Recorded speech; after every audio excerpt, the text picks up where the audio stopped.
what is the hukum on when you're wearing the jacket and you're going to pray or what have you? What is the hukum on that? There is a difference that some would say, no, don't pray in it because it's najis and its hide is najis. So why would you use its fur, its wool, or its hair? The position of Imam Musa al-Qadumi, Ahmed, and others is no, you still pray in it because the wool, the hair, the fur has got nothing to do with it. And everyone has their proofs, their evidences. That's a whole different chapter. But it's important to understand. So that which is died in of itself and blood, dem, the blood that's poured out. And Al-Qadi Abu Ya'la rahimahullah, Imam Ibn Al-Jawzi quotes Al-Qadi Abu Ya'la. Now we remember Al-Qadi Abu Ya'la the elder because if we remember from the history classes, he was the one that brought down the tyrannical system of the Abbasiyya and brought the ulama back in. This is Al-Qadi Abu Ya'la the elder. And so he's clarified that whatever's in the arteries of the meat after sacrifice or what remains in the veins, this is permitted for consumption. Meaning, when the Muslim slaughters an animal that's halal for consumption, when he slaughters the animal, he drains the blood. If you find someone who's a dhabih, a good one, you'll often see that sometimes he will massage the meat along to try to get the blood out of the meat, or he will salt it. He'll salt the meat and then massage the meat and then he'll wash off the salt with a hose. Why? Because he's trying to evacuate all the blood out of the arteries, out of the veins, try to evacuate all the areas where blood may gush after, because when an animal has the carotid arteries cut and it's slaughtered, the blood gushes out, but you want to make sure that you've got all the blood out of the meat, because the masfuh, the flowing blood, is what we've been forbidden, not any remnants or leftovers. It's the flowing blood. So once that's happened, Al-Qadi Abu Ya'la says this is permitted. And then the flesh of the pig, that's significant because he says that it doesn't matter whether you're referring to the male or female, the same word is used, because someone may look at it in Arabic, if you were technical, and say, well, it says khinzirun, a pig, but it doesn't say khinziratun, which would be a female. So therefore, we only don't eat the male pig, but it's fine if we eat the female pig. But Imam Al-Jawzi rahimahullah is saying no, because the word khinzir in Arabic refers to the male and the female. So you can't say, well, I'll only have that. Or as some people in what's called the halal pork movement that started in the US in the early 90s, they say that that was referring to the fact that back then you couldn't cook the pork very well. You didn't have the methods of refrigeration and sterilization now. And pigs now, they eat grass and corn and really wholesome foods like wheat and oatmeal and basil, and they're much better, they're much healthier now than they were. And so there was a big movement to say the halal pork movement. And there were Muslims involved in this. You sometimes see billboards like you saw, there was one billboard in Oakland, the halal pork movement. And it, sponsored by, and it would have, one or two imams, and it would have the halal sign next to it.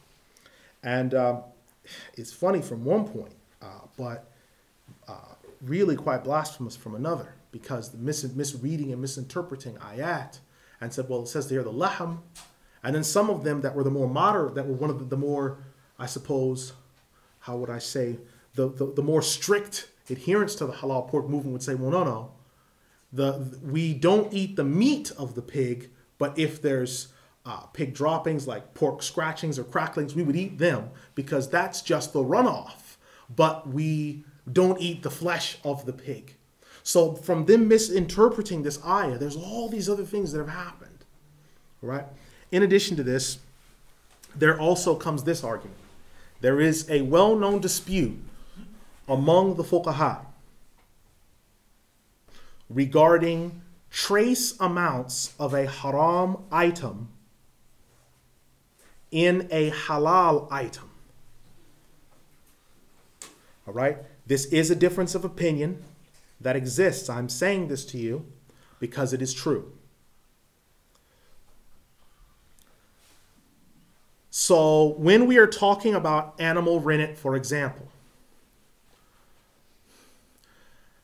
animal rennet is held by a great number of ulama if it is found in an item, even in a trace amount, that it is haram, based upon the general statement of this ayah.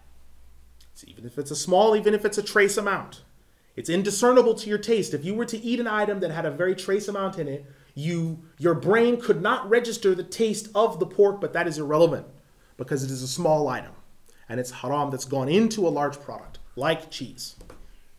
It's haram. That is a position.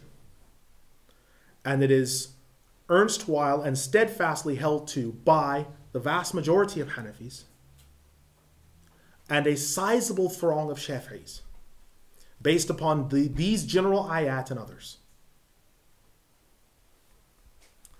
The other position is held to by the vast majority of Hanbalis and most Malikis that I know of. That animal rennet, the hardener that's used in the cheese, is not haram, because it's a small enough amount, and they quote as historical precedent in case law. When Umar ibn al-Khattab radiallahu anhu and the companions went to Iran, the companions brought some of the cheese from Iran to Umar ibn al-Khattab radiallahu anhu and said, this cheese has animal rennet in it from pigs, not animal rennet from an animal that chews the cud. This is animal rennet from pig. And Umar radiallahu anhu said, and he quoted the original ayah before, that we'd made everything in the earth halal and wholesome for you, and they ate that cheese in Iran. They ate it. Fast forward to the time of Imam Ahmad ibn Hanbal rahimahullah. One of the people came to him, one of his students came to him and asked him, when he was teaching him about iftah and qada, and they said, what about the consumption of the pork animal rennet that is in the cheese? And Imam Ahmed quoted that historical precedent. And then he said to the student, as if to sort of try to bring him into the understanding of how great the issue would be for him to raise it, said, is there any cheese in Iraq other than cheese that is like this? Meaning that every single seller and curd seller of cheese in Iraq that Ahmed knew of had pork animal rennet in that cheese. So this is a difference of opinion that exists, and it still persists today. Now, the same thing holds with other trace ingredients in haram foods. Some brothers, some slaves of Allah found out. Allah helped them and Allah guided them, because it was a difficult thing that happened to them. They found out that Coca-Cola products, the catalyst used to create the carbonation is an alcohol. It's ethanol alcohol. It's not isopropyl, it's ethanol alcohol. What people drink when they get drunk, it's ethanol. I don't know how they found out. They would have had to have done a letter writing campaign or asked about an ingredients list. I don't know. But they found out. And they sent the letter and they showed it to myself and the brothers. And my reply was, well, I generally don't even drink Coca-Cola or Pepsi-Cola products, so Mountain Dew and Shasta and all those other things aren't even a concern for me. But for them, it was a big issue, because alcohol was used as the catalyst for that drink. So your Coca-Cola products, whatever that belongs to Coca-Cola and Co., has that in there. And a lot of fuqaha that held the position of, again, the small item, a trace amount of a haram item into a large halal item, this is haram, and so on and so forth, they were very upset about this. They brought the question to one of my teachers in London, a Maliki, and he answered it in a way that was different to what they were expecting. because they were hoping for like a blanket one, yes, brothers, look out, boycott it, haram, get out of the way. And he didn't give that reply. But he's a Maliki. He stayed true to the texts that he understood. When you're talking about haram trace items in other foods that are pre-prepared, like cereals that are factory made and produced, cornflakes, Kellogg's, General Mills, they will allow a certain amount of items to fall into it, maggots or grubs or flies or debris. Per so many kilograms, they will allow so many maggots to fall into the cereal without dumping out the box or without changing it. They will allow that to happen because the process of preparing your processed food is such a long and arduous and profitable process that if they had to stop for every time a mosquito went into Raisin Bran, or every time a ladybird, or several of them, or some mosquitoes, or Archie the cockroach found his way into your chocolate Cocoa Puffs, if every time that happened they had to dump it out, they might lose money.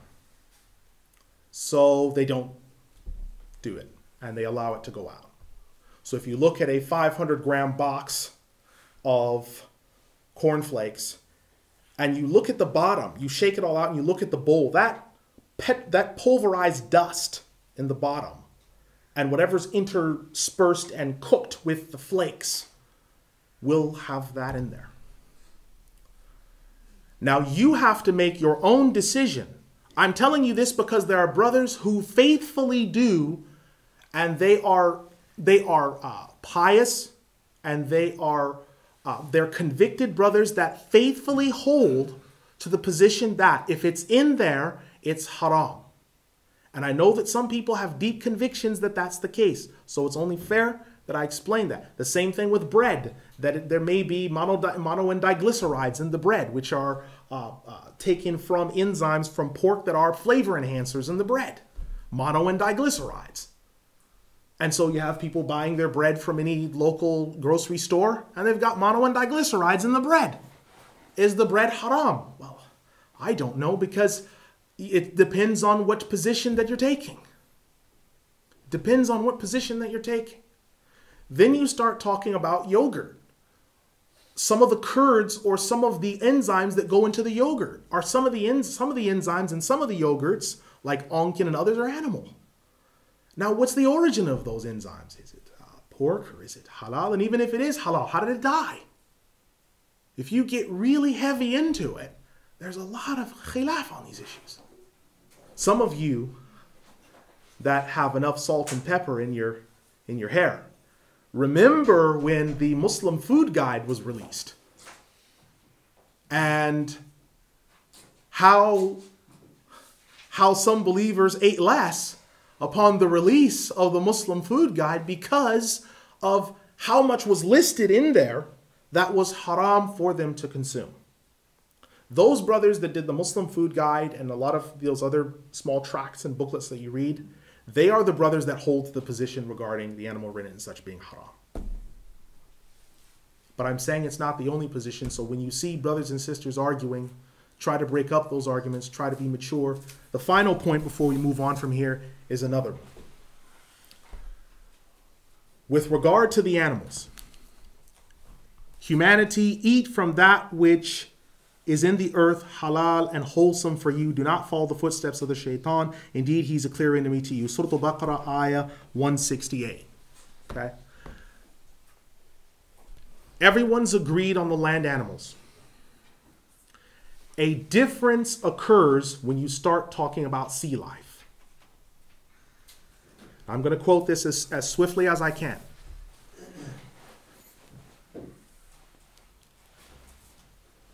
Some Shafi'is consider shellfish haram.